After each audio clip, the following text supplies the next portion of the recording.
ہمارے آقا کے گھرانے والوں کو جان لیں، کیونکہ ہمارے کے وہی کام آنے والے ہیں، میرے محبوب کے گھر والے کام آئیں گے کہ ہاں یہی تو ہے جو ہمارا ذکر کیا کرتے تھے، یہی تو ہے جو ہمارے دیوانے ہیں، وہ ہمارے کام آنے والے ہیں۔ یہ کیٹرینا، یہ سلمان، یہ شاہ رخ، یہ کوئی کام آنے والے نہیں ہے، کیونکہ ان کا خود کا ہی حشر خراب ہونے والا ہے۔ اس لیے ہم ان گھرانے والوں کا نام یاد رکھیں، ان کا گھرانے والوں کی پیڑھی کا ہم ذکر کرتے رہیں تو الحمدللہ ہم دنیا میں بھی کامیاب ہو جائیں گے اور آخرت میں بھی کامیاب ہو جائیں گے۔ تو اب سرکار علی رضی اللہ تعالیٰ عنہ فرماتے ہیں، کون؟ سرکار کے چوتھے خلیفہ، پہلے خلیفہ سرکار ابو بکر صدیق، دوسرے خلیفہ عمر بن خطاب۔ یہ دونوں جو ہیں سرکار ابو بکر صدیق اور عمر بن خطاب، یہ سرکار دو عالم صلی اللہ علیہ وسلم کے روزے کے پاس میں ان کا روزہ ہے، اللہ کے حبیب کا روزہ، ابو بکر صدیق کا، پھر عمر بن خطاب کا۔ یہ تینوں روزے جو ہیں برابر وہی مسجد نبوی کے اندر ہیں۔ پھر تیسرے خلیفہ جو ہیں سرکار عثمان غنی، اور چوتھے خلیفہ جو ہیں علی۔ یہ سرکار علی رضی اللہ تعالیٰ عنہ جو داماد مصطفیٰ ہیں، نبی کے چچا زاد بھائی ہیں، اور سرکار فاطمہ کے شوہر نابدار۔ اب یہ سرکار علی فرماتے ہیں، درود پاک کا واقعہ بتا رہا ہوں کہ درود پاک کیسے پڑھتے ہیں، کون پڑھتا ہے۔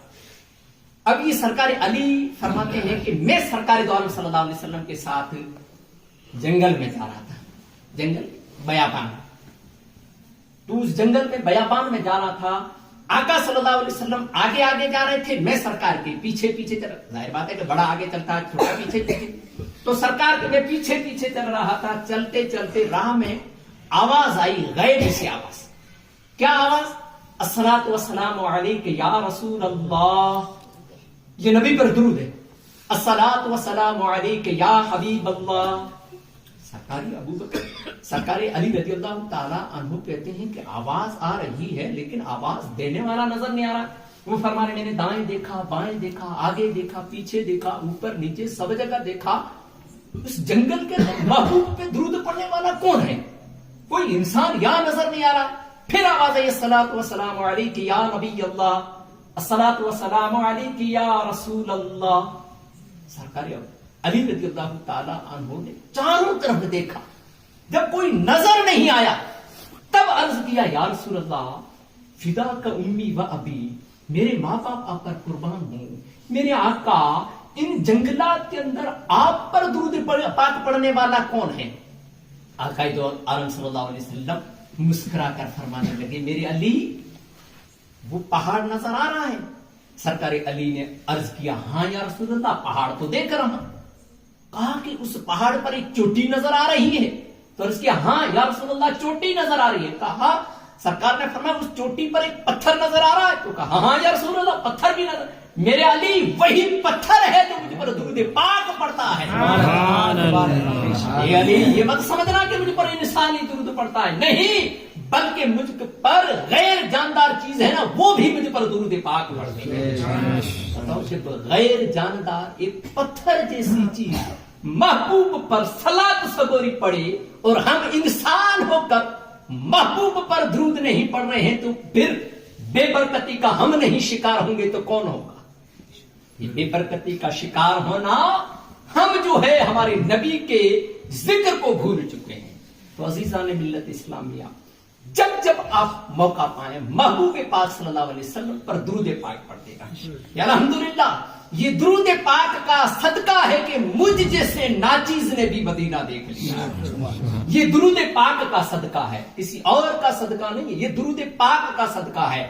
الحمدللہ آج ہی آپ لوگ وظیفہ بنا لیں، جو ہمارے بھائی ہیں درود پاک پڑھیں، اور یہ سوچ لیں کہ انشاءاللہ میرے محبوب کی در کی حاضری ضرور نصیب ہو جائے۔ اور درود پاک پڑھو گے تو انشاءاللہ تعالی جو نہ دیکھ سکا ہے وہ دیکھ لے گا، جو دیکھ چکا ہے وہ دوبارہ بھی چلا جائے گا۔ ضروری ہے درود پاک پڑھنا ہے، اور دل میں یہ سچا ارادہ رکھے کہ میرے محبوب کا روزہ دیکھو تو صحیح، وہ گنبد خضرا ہے کیسا، جس کے سائے کے اندر چاروں طرف لوگ دیکھ کر آہوں بھرتے ہوئے پکارتے رہتے ہیں، یا رسول اللہ کرم فرما دینا، یا حبیب اللہ کرم فرما دینا۔